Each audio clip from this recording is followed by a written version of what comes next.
평지수훈이 계속되고 있습니다. 이 평지수훈은 귀하게 여겨지는 것이 산상수훈하고 똑같지 않습니까? 그러니까 산상수훈입니다. 우리 주님은 가시는 곳마다 가르치셨다고 그랬는데 그 가르치신 것은 바로 이 마태복음 5장, 6장, 7장 산상수훈을 반복해서 가르치셨다고 생각이 됩니다. 그러므로 우리 믿는 자들도 이 방대한 성경 중에서 산상수훈을 귀중하게 여기면 이것이 곧 예수님의 말씀 요약한 것이니까 여기에 진리가 다 들어있다, 저는 이렇게 이해하고 있습니다. 우리도 그렇게 이해하면 되리라고 생각합니다. 그래서 이제 오늘도 이런 소중한 말씀이라고 생각하면서 한 구절도 놓치지 않고 싶은 그런 말씀이 듭니다. 먼저 39절을 읽겠습니다. 자, 한번 화면에도 보십시오. 또 비유로 말씀하시되 맹인이 맹인을 인도할 수 있느냐, 둘이 다 구덩이에 빠지지 아니하겠느냐. 아멘 말씀하셨습니다. 자, 이것은 비유입니다. 정말 맹인 얘기를 하려고 하는 것이 아니라 우리들 얘기를 하려는 것이죠. 영적인 안목이 없어서 영적인 맹인이 된 것이 얼마나 비참하고 안타까운 일인가, 그걸 말씀하시는 겁니다. 자, 저 목사의 사명은 먼저 말씀을 가르치는 자입니다. 그런데 제가 영적인 맹인이 되어서 자기도 잘 모르면서 어떻게 가르칠 수가 있겠습니까? 그렇기 때문에 목사는 영적인 맹인이 되어서는 결코 안 될 사람이죠. 그래서 자신이 먼저 말씀을 잘 깨달아서 말씀이 잘 보이는 사람이어야 하겠습니다. 그래야 바르게 잘 가르칠 수 있지 않겠습니까? 또 이런 점에서 목사는 자신이 먼저 체험하고 가르쳐야 되겠습니다. 그렇지 않으면 허공을 치는 말이 되어버릴 수가 없겠지요. 왜냐하면 진리의 실체를 자기도 모르면서 어떻게 가르치겠습니까? 추상적인 말로 끝나버립니다. 우리가 계시록에서 주님은 들을 귀 있는 자는 들으라고 그러셨습니다. 영적인 청각을 말하는 것이죠. 이 세상에 많은 목소리가 있고 또 우리가 성경을 읽으면서도 또 말씀을 들으면서도 영적인 청각이 있어야 꼭 들어야 될 말씀을 들을 수 있지 않겠습니까?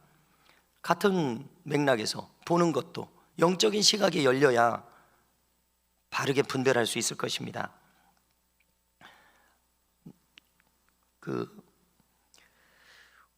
우리는 능수능란하게 잘 가르치는 것은 둘째 문제이고 바르게 잘 가르쳐야 한다고 참 생각합니다. 이것을 위해서는 우리가 계시적인 사람이 되어야 됩니다. 계시라고 하는 것은 무슨 뜻입니까? 감춰진 것을 드러나서 보이게 한다는 뜻이죠.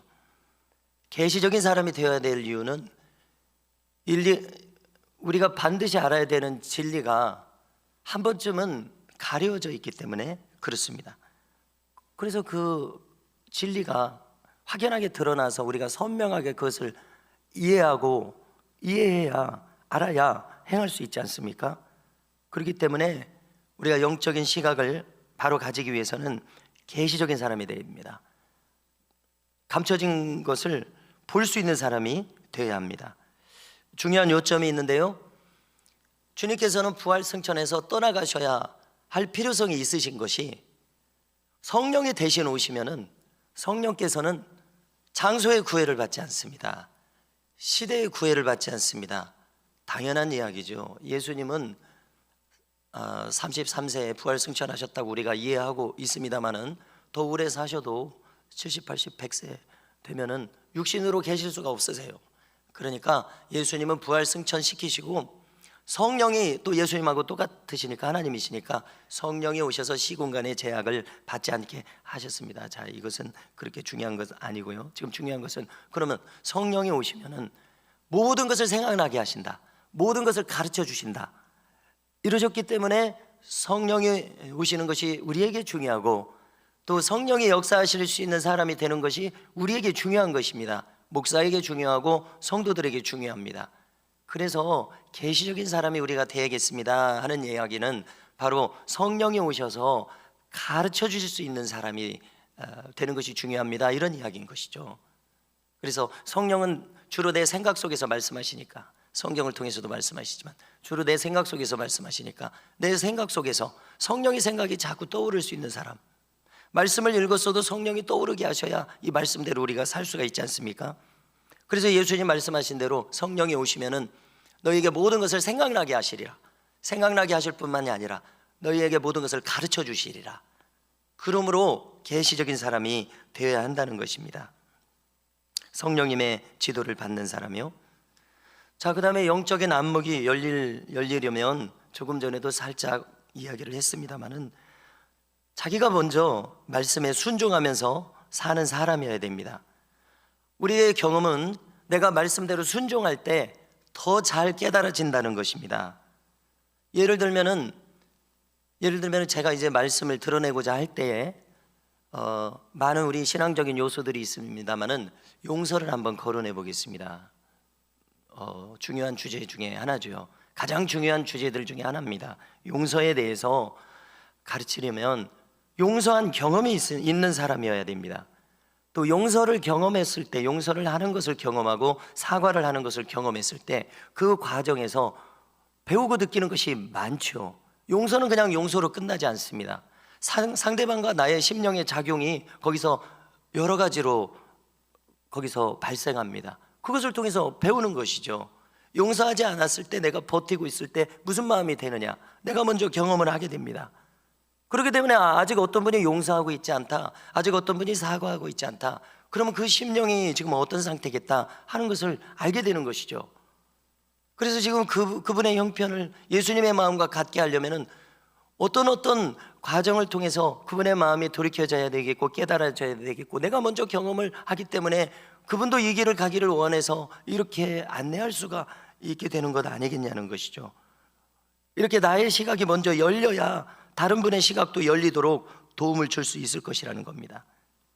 용서하거나 사과하지 못하고 있기 때문에 사람들이 자유를 얻지 못하고 있는 그 이유를 자기가 먼저 확연하게 먼저 경험하고 깨달은 사람이 되는 것이 중요한 것이죠.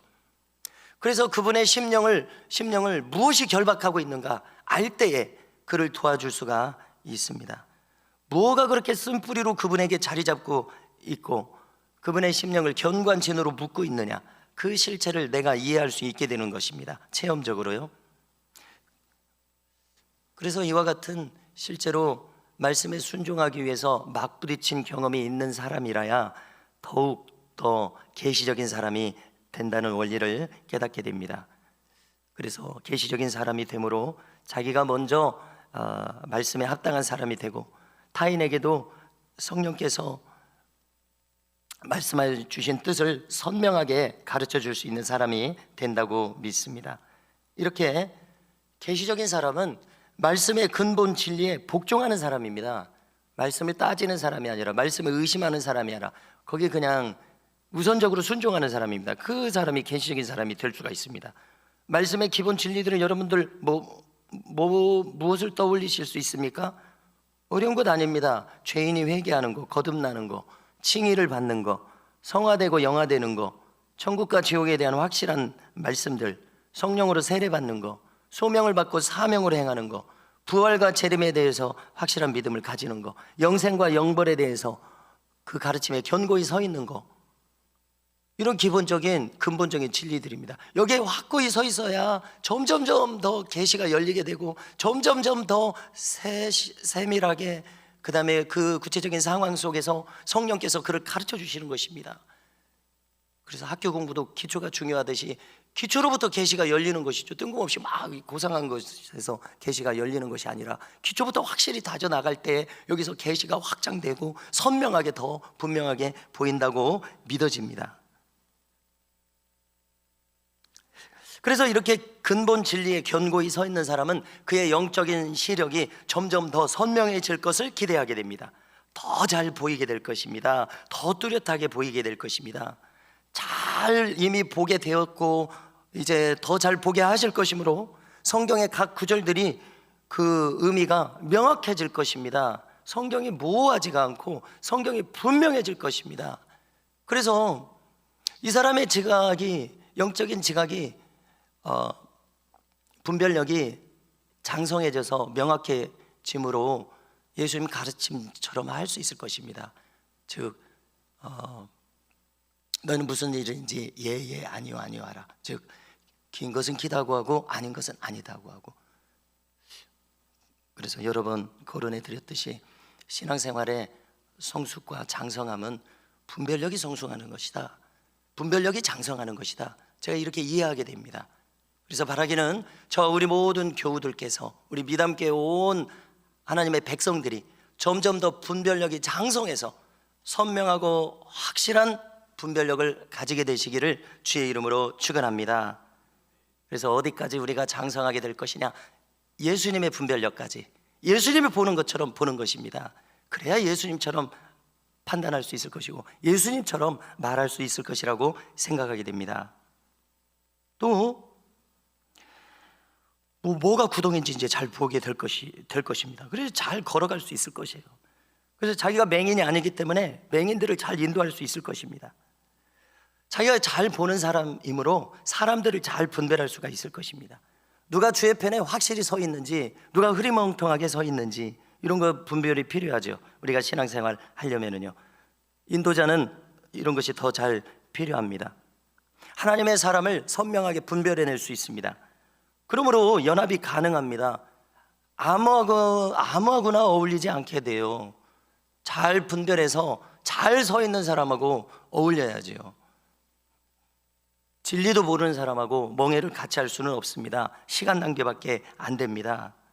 그래서 저는 바라기는 우리 모두가 점점 더 분별력이 장성한 사람들이 되어서 장성한 사람들끼리 연합하는 그런 교회 꿈꾸게 됩니다. 선명하게 보는 것, 영적 안목이 열려있는 것 중요합니다. 선명하게 보는 것 중요합니다. 잘 보고 바로 보는 것은 신앙생활에 필수적입니다. 목자와 이리를 분별할 수 있어요. 성도 입장에서는 누가 목자인지 누가 이리인지 분별이 필요하거든요. 분별력이 없으면 아무나 따라가서는 안 될 텐데 아무나 따라갈 수가 있어요. 좋은 목자를 따라가야 됩니다. 또 어떻게 순종할지 잘 분별할 수가 있습니다. 분별력이 이렇게 중요합니다. 자, 다음으로 40절 말씀이 참으로 놀랍습니다. 벌써 시간이 많이 갔네요. 40절 보여주십시오. 제자가 그 선생보다 높지 못하나 무릇 온전하게 된 자는 그 선생과 같으리라. 이 세상 선생님하고 제자 얘기가 아닙니다.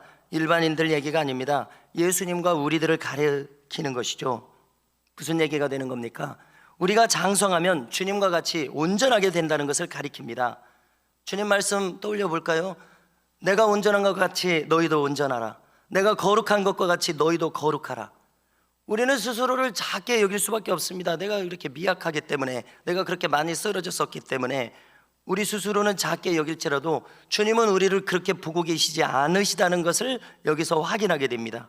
우리를 향한 주님의 기대치는 우리가 상상할 수 없는 그런 높은 기대치입니다. 어느 정도 기대치입니까? 주님은 여기 있는 우리들을 자기 정도 수준으로 만드실 심산이신 거예요. 지금 그렇지 않습니까? 그래서 선생과 같이 만드실 심산이신 거예요. 주님과 같이 만드실 심산이신 겁니다. 온전하게 된 자는, 무릇 온전하게 된 자는 그 선생과 같으리라. 참 놀라운 말씀입니다. 그러므로 우리도 마땅히 선생같이 될 꿈을 가지시기를 바랍니다. 다시 말해서 주님같이 될 꿈을 우리가 가져야 되겠습니다. 구체적으로 말하자면 우리의 사고방식이, 우리의 성품이, 우리가 행하는 것이, 우리의 신실함이 계속해서 성장하되 주님 정도까지, 주님이 우리가 그렇게 되기를 원하시니까 그런 꿈을 감히 가져야 되겠습니다. 자, 요한 웨슬리를 연구한 분들이 그의 설교, 가르친 모든 신학을 잘 요약을 해줬습니다. 그 중에 하나 제가 기억에 남는 것은 그는 그리스도의 완전을 가르쳤습니다. 지금 다루는 거하고 일맥상통하죠. 그것은 그냥 사람의 견해가 아닙니다. 왜냐하면 다 성경적인 근거를 가지고 설교한 것이기 때문에요. 요한일서 3장 9절과 같은 말씀에 명칭을 붙인 것에 불과합니다. 그리스도인의 완전, 그 다 성경 구절에 근거가 있다는 이야기입니다. 자, 한번 보여주십시오.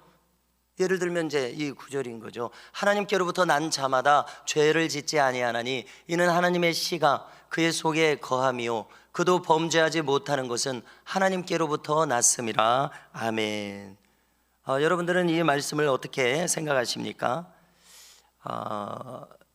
그러니까 감리교의 교리, 요한 웨슬리의 가르침은 마틴 루터를 계승해서 거듭남을 강조했습니다.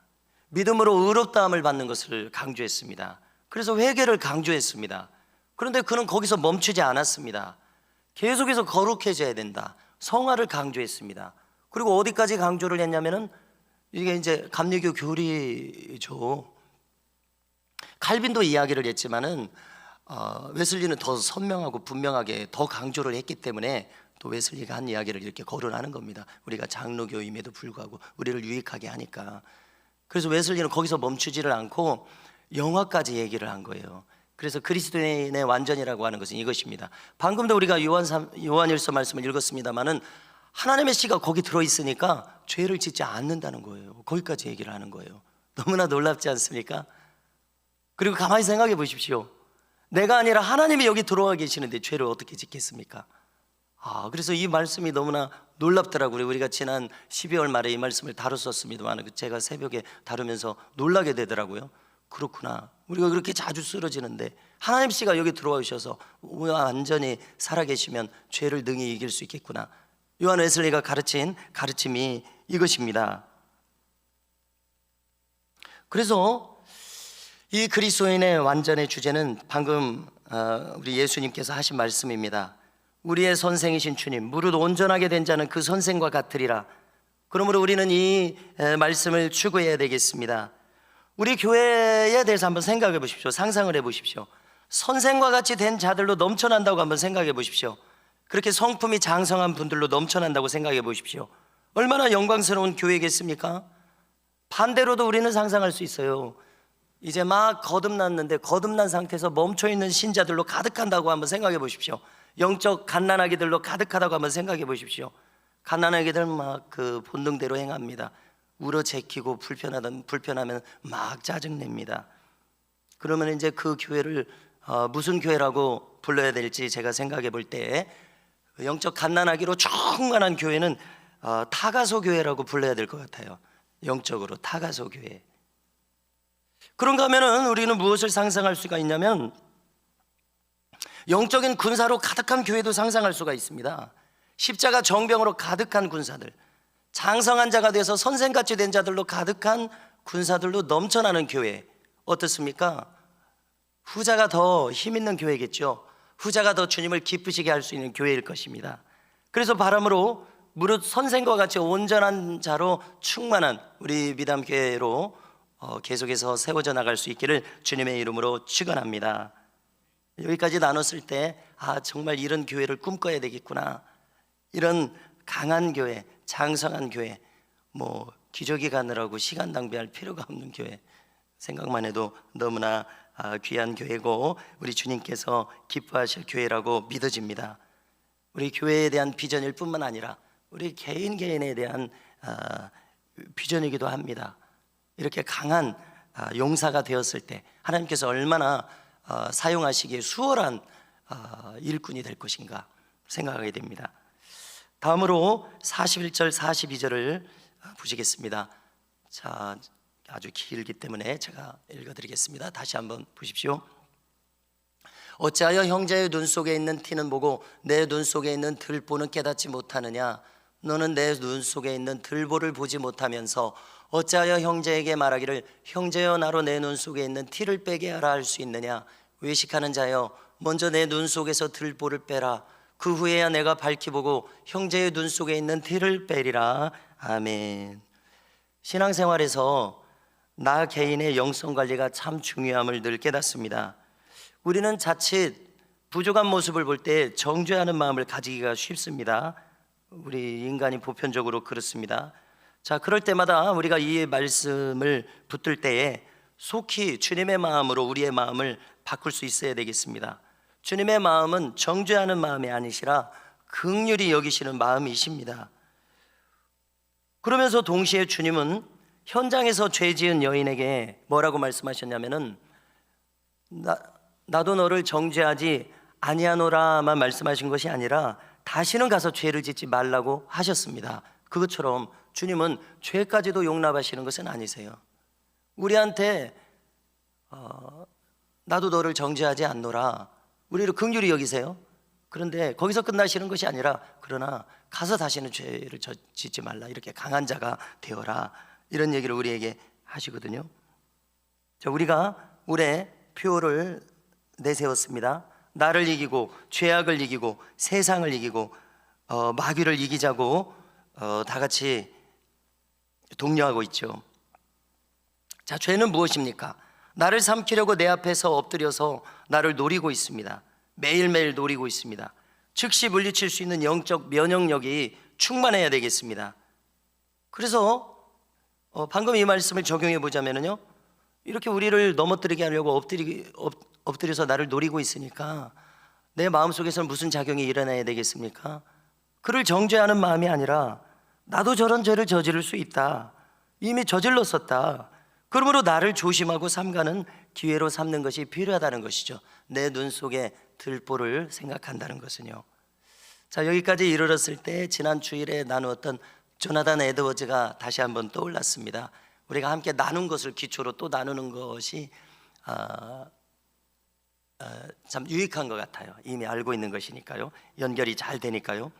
조나단 에드워즈는 어떻게 마음가짐을 가져갔습니까? 자기가 하나님 앞에 바로 살기 위해서 평생 내가 지켜야 되겠다, 이런 가지를 결심했습니다. 제가 연령이 생각이 나지 않는데 10대인 것 같아요. 10대 아니면 20대인데 제가 이제 더 찾아봐야 되겠습니다. 자, 그 결심을 중에 8번이 다시 떠오르는데요. 다시 한번 거론해 보겠습니다. 자, 8번 읽어드리겠습니다.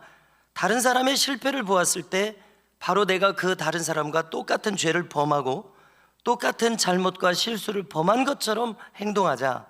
다른 사람의 실패를 나 자신의 잘못을 살피는 계기로 삼고 그를 정죄하려는 마음이 우리한테 일어날 텐데요, 조나단 에드워즈는 마음이 그리 흘러가지 말고 나 자신의 잘못을 살피는 계기로 삼고 나의 죄와 비참을 하나님께 고백하는 기회로만 삼자라고 다짐을 했습니다. 됐습니다.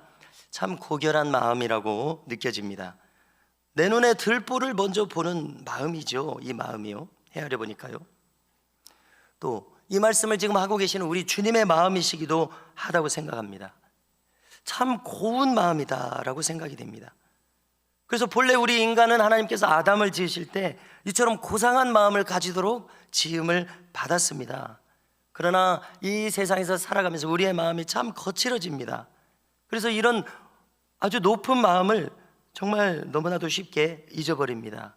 그러므로 우리는 우리 주님께서 오늘 거론하신 이 마음으로 끊임없이 돌아갈 수 있기를 간절히 소망합니다. 그가 70가지를 결심하면서 제가 계속 살펴보니까 이런 이제 비슷한 것을 또 결심하더라고요. 그래서 21번에서 또 비슷한 결심을 합니다. 그래서 제가 또 한번 찾아와 봤습니다. 다른 사람의 잘못된 행동을 보았을 때 다른 사람이 하는 행동 가운데 내가 판단하거나 생각하기에 경멸받을 만한 그 사람의 행동이겠죠. 행동이나 비열한 행동이라고 생각되는 것은 이제 나한테 와가지고 절대로 하지 말자라고 자기를 바로 세우는 기회로 삼고 있어요. 참 대단한 인물입니다. 거듭해서 이 조나단 에드워즈는 타인의 행동으로부터 자신을 돌아볼 기회로 삼습니다. 이것은 자기의 약함과 넘어질 가능성을 자기가 누구보다도 자기 자신에 대해서 뼈저리게 이미 자기가 자각하고 있기 때문에 이런 태도를 가진다고 생각합니다. 타인을 판단할 시간에 나를 돌아보는 것이 훨씬 유익하다는 것을 깨우친 사람의 자세라고 여겨집니다. 자, 주님은 이 지금 우리가 읽은 내용에서 42절 중간에서 뭐라고 말씀하시냐면요, 이런 것을 깨닫지 못하는 마음을 가진 사람, 즉 우리들을 가리키는 것이죠. 우리들에게 뭐라고 이야기하시냐면요, 내 들보를 보지 못하고 있는 우리들에 대해서 외식하는 자요, 이렇게 말씀하고 계십니다. 외식이라는 말이 어려워서 헬라어를 찾아보니까 휘포크리테스라는 말을 씁니다. 그 내용은 무엇이냐면은 가면 쓴 자라는 뜻이더라고요. 자, 가면은 언제 씁니까? 무슨 연극에서 극을 하면서 가면을 쓰게 되죠. 그러니까 이 휘포크리테스라는 말은 외식하는 자여라는 뜻은 가면 쓴 자여, 너 연기하는 자여, 너 배우 노릇하는 자여, 이런 뜻입니다. 너 무슨 척을 하는 자여, 이런 뜻입니다. 그러니까 풀어서 말하자면은 우리가 이렇게 내 들보를 깨닫지 못하고 남을 이렇게 격한 말로 정죄하게 되죠. 우리가 정죄할 때 그렇게 하죠. 격한 말로 정죄하게 될 때 주님은 우리에 대해서 너 가면 쓰고 참 연기도 잘하는구나, 너 연기력이 좋아졌구나, 이렇게 말씀하실 것이라고 우리가 해석할 수 있을 것입니다. 네 실체는 너 스스로 생각해 볼 때 더 잘 알지 않느냐, 나에게까지 너의 연기가 통하지는 않노라, 내 눈 속에 들불을 먼저 보기를 바라노라. 주님이 이렇게 말씀하실 것을 상상하게 됩니다. 참 놀라운 말씀입니다. 자, 이제 43절로 가겠습니다. 못된 열매 맺는 좋은 나무가 없고 또 좋은 열매 맺는 못된 나무가 없느니라 말씀하십니다. 자, 관건은 열매가 관건이 아니라 우선 나무가 관건인 것을 알 수 있습니다. 나무가 좋으면 열매는 좋게 되어 있습니다. 나무가 나쁘면 열매도 나쁩니다. 그래서 사활적으로 중요한 것이 나의 사람됨임을 깨닫습니다. 사람이 좋아야 열매가 좋습니다. 그러므로 우리가 먼저 신앙생활에서 추구할 것은 나의 사람됨임을 깨닫습니다. 토기장이신 우리 주님께서는 나를 빚으시고 계시는 중입니다. 그러므로 우리가 주님의 손에 잘 다뤄져서 잘 빚어져야 될 줄로 믿습니다. 제가 앞으로 깊이 다루고 싶은 분 중에 김현봉 목사님이라는 분이 있습니다. 잠깐 다루려고 하는데요, 화면 한번 보여주시면요, 1884년에서 1965년 우리 전 세대 분입니다. 자, 이분에 대해서 됐습니다. 읽었을 때 제 기억에 늘 남아있는 것은 이분은 늘 교인들이 한 2,000명쯤 되었는가 봐요, 그 시절에. 그래서 영락교회 다음으로 많았다, 이런 것을 제가 읽어봤습니다. 서울 아현동에서. 이분이 늘 교인들에게 뭐라고 가르쳤냐면은 먼저 나를 만드는 것이 중요하다, 이렇게 가르쳤다는 겁니다. 나를 만들어야 된다. 그래서 누군가 이제 넘어졌다는 얘기를 듣는 거예요. 예를 들어서 아무개 전도사가, 아무개 집사가 넘어졌다, 실족했다. 그럼 그 얘기를 들으면 그분에 대해서 생각하면서 이렇게 이야기한다는 겁니다. 그에 대해서 안타까워하면서 혼잣말로 이렇게 이야기한다는 겁니다. 나를 만들지 못했지, 그러니까 넘어졌지, 이렇게 안타까워한다는 거예요. 무슨 이야기인지 이해하시죠? 그래서 그의 특징은 새벽 4시에 연세대학교 뒷산이 안산입니다. 거기 올라가서 새벽 기도하는 것으로 유명했습니다. 그리고 오전 9시에 하산하는 거예요. 그래서 그러면 그분 교회는 우리 같은 새벽 기도가 아닌가 보다, 이렇게 생각됩니다. 새벽에 우리가 말씀 보고 기도하지 않습니까? 그런 새벽 기도가 아닌가 봐요. 4시에 그 산으로 올라가 버리니까요. 그래서 교인들이 많이 따라갔다는 겁니다. 그분처럼 기도하려고. 그리고 이제 9시까지 기도하고 내려오는 거예요. 그러니까 여러 시간 새벽에 기도하는 거예요. 그래서 제가 떠오르는 문구 하나가, 그 안산이라는 곳에 올라가서 그분이 새벽 기도하시면서 해 뜨는 것을 보는 거예요. 해 뜨는 것을 보면서, 그 새벽에 해 뜨는 것을 보면서 그가 이렇게 혼잣말을 한 것이 누가 기록을 해서 제가 읽은 것이 기억이 나요. 이야 참 좋다, 이렇게. 이야 참 좋다. 그래서 기도로 주님과 교제하면서 해 뜨는 거 보면서 야 참 좋다, 그 마음이 참 시원해졌을 것 같아요. 그래 이제 그게 좋으니까 교인들도 따라가서 그렇게 새벽 기도를 한 모양입니다. 참 특이한 경우입니다. 자, 주님이 부활하시고 승천하신 후에 우리가 베드로와 요한을 보면은 그들이 규칙적인 기도 생활을 통해서 계속해서 자기 자신을 단단하게 만들었다는 것을 우리가 알 수가 있습니다. 바울도 부름을 받고서 아라비아로 바로 가서 3년 동안 거기 있다가 나왔다고 했는데 거기서 나를 단단하게 만들었겠구나 생각하게 됩니다. 그래서 그들의 이후의 행함에는 신앙생활에 흔들림이 없습니다. 오직 표대를 향해서 나아갔었습니다. 이것을 우리에게 적용시켜 본다면요, 우리의 신앙생활에서 나를 만드는 것이 급선무라는 것을 알게 됩니다. 내가 좋은 나무가 되는 것이 급선무인 것을 알게 됩니다. 그러면 열매는 당연히 좋은 열매가 될 것입니다. 좋은 나무가 아닌데 좋은 열매가 나올 수가 없다는 것을 우리가 여기서 깨닫게 됩니다. 그렇구나, 내가 좋은 열매를 맺을 수 없었던 이유가 여기 있었구나. 내가 좋은 나무가 아니니까 좋은 열매가 안 나왔구나. 그러면 급선무는 내가 좋은 나무가 먼저 되는 것인 줄로 믿습니다. 마지막으로 45절입니다. 함께 읽으십니다. 함께 읽겠습니다. 한번 보여주십시오. 읽습니다. 시작. 선한 사람은 마음에 쌓은 선에서 선을 내고 악한 자는 그 쌓은 악에서 악을 내나니 이는 마음에 가득한 것을 입으로 말함이니라. 아멘. 참 귀한 말씀입니다. 저에게는 이 말씀이 늘 신비에 새겨져 있는 것 같습니다. 흔히 레마의 말씀이라고 하죠. 늘 간간히 떠오릅니다.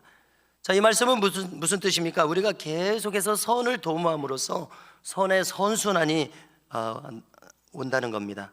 악을 모양이라도 취해서는 안 된다는 것을 잘 증명해 주는 말씀이라고 생각합니다. 우리는 계속해서 선을 쌓아야 되겠다, 이 마음으로 살아야 되겠습니다. 자, 시간이 많이 가서 그냥 줄이겠습니다. 성도 여러분, 이 내용으로 우리를 돌아본다면요, 내 마음에 선을 쌓아서 그 쌓은 선에서 선이 나와서 선의 선순환을 이루는 것이 대단히 중요하다는 것을 깨닫게 됩니다. 악은 모양이라도 버려야 되겠다. 그래서 우리가 새벽에 늘 함께 고백하시는 대로 내 입술에는 죽이고 살리는 권세가 있습니다. 내 언행심사를 지극히 조심해야 되겠다, 삼가야 되겠다, 이런 것을 다짐하실 수 있는 기회가 될 수 있기를 바랍니다. 이렇게 해서 평지수훈의 막바지로 들어섰습니다. 다음 주면은 마무리됩니다.